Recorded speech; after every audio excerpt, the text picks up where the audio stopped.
Selamat pagi Indonesia, para sahabat sang kakek dimanapun berada. Setelah lama bertanya-tanya siapa dan bagaimana sebetulnya peristiwa Duren 3 di rumah kediaman Ferdy Sambo, akhirnya kita dikejutkan dengan sesuatu yang tidak kita sangka dan kita tidak duga. Karena kesan dari skenario pertama bahwa Ferdy Sambo tidak berada di tempat kejadian perkara. Dan skenarionya adalah ini akibat pelecehan seksual yang terjadi di Duren 3. Tapi kini Ferdy Sambo setelah dipaksa diperiksa oleh 4 jenderal bintang 3 dan setelah pengakuan Barada E, ajudan yang disuruh menembak Brigadir J, akhirnya mengaku bahwa tidak ada tembak-menembak dan dia menembak di bawah perintah dari atasannya langsung, Ferdy Sambo. Akhirnya Ferdy Sambo tidak bisa berkutik lagi dan akhirnya dia mengaku. Kalau di awal waktu pemeriksaan di Barreskrim dia mengatakan bahwa ini terjadi pelecehan seksual. Tapi kini laporan Putri Chandrawati istri Ferdy Sambo ke Polres Jakarta Selatan tentang pelecehan seksual telah dihentikan karena tidak ditemukan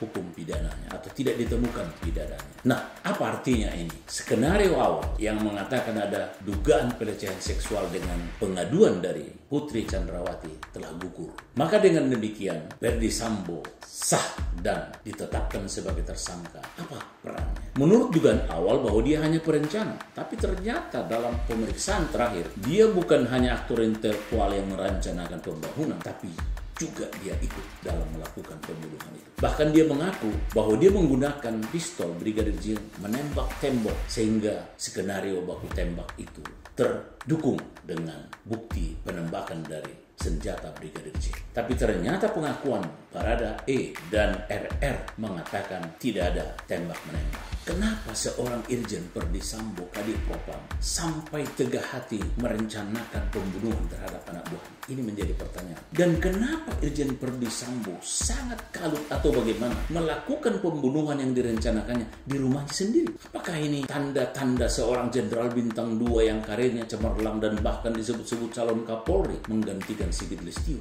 harus kalap seperti ini? Apa rupanya kejadian yang dikatakannya melanggar hak harkat dan martabat keluarganya yang sampai kini belum ada fakta dan bukti? Karena kalau dugaan awal bahwa terjadi pelecehan seksual terhadap istrinya Putri Chandrawati di Duren 3, bahwa Brigadir J memasuki kamar lalu ada berteriak lalu terjadi tembak-menembak, kini sudah gugur karena pengaduan dari Putri Chandrawati tersebut sudah dihentikan. Apalagi cerita baru, Irjen Ferdy Sambo tidak kehilangan akal. Walaupun sudah ditahan di Mako Brimob, sepertinya dia belum kehilangan akal. Lalu dikatakan bahwa ada pelecehan seksual berdasarkan laporan istrinya di Magelang pada tanggal 7 Juli 2022 atau 1 hari sebelum pembunuhan itu. Muncul lagi cerita baru ini, skenario baru. Kita nggak tahu apalagi skenario yang akan disampaikan Irjen Sambo. Mungkin dia sudah menyadari bahwa dia terancam hukuman mati berdasarkan pasal 340 KUHP.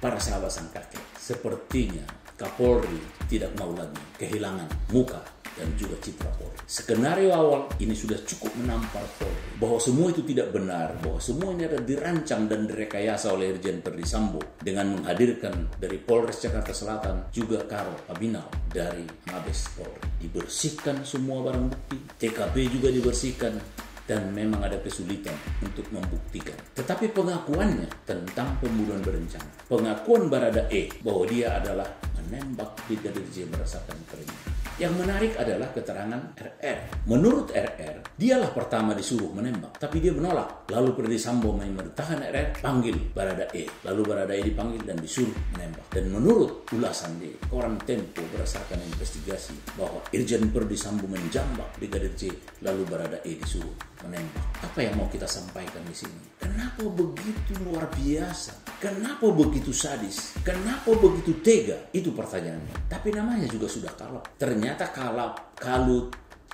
panik itu tidak hanya melanda rakyat jelata, juga melanda seorang jenderal bintang 2 yang sedang menjabat Kadipropam. Manusiawi banget, sangat manusiawi. Ternyata emosi, marah, dan kalap itu milik semua manusia. Nah, apa yang mau kita lihat dari hal ini? Sangat kita sesalkan seorang pejabat Polri berbintang 2 Kadipropam melakukan ini. Tapi apapun kita katakan, ini sudah terjadi. Pertanyaan kita adalah, seberapa serius, seberapa begitu akurat nanti pemeriksaan, penyidikan, penuntutan yang akan dilakukan terhadap Irjen Verdi Sambo.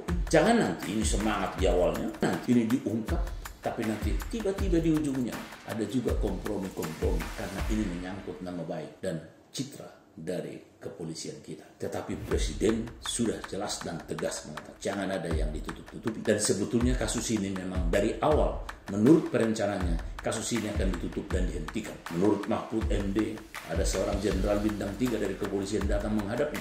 Jika Verdi Sambo tidak jadi tersangka, saya akan mundur.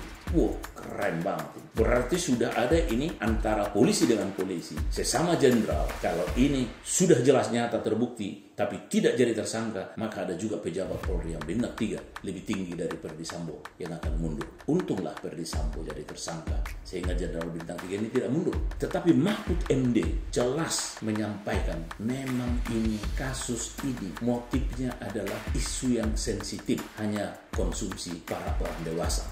Ini tambah lagi Mahfud MD ternyata memberikan bumbu-bumbu juga untuk kasus Verdi Sambo. Harapan kita Kapolri dan jajaran Polri, Kejaksaan Agung sampai ke pengadilan akan dengan jelas secara terang membuka kasus ini, apa motifnya, apa penyebabnya, dan kenapa dia melakukan pembunuhan terhadap Brigadir J yang notabene adalah anggotanya atau yang sedang bekerja di lingkaran atau di lingkungan bawahannya. Kita menunggu ini, biarlah hukum berlaku, keadilan harus berlaku, siapapun pelakunya, biarkan dia bisa membuktikan di pengadilan oleh jaksa penuntut umum, dan silakan Irjen Verdi Sambo juga untuk membela.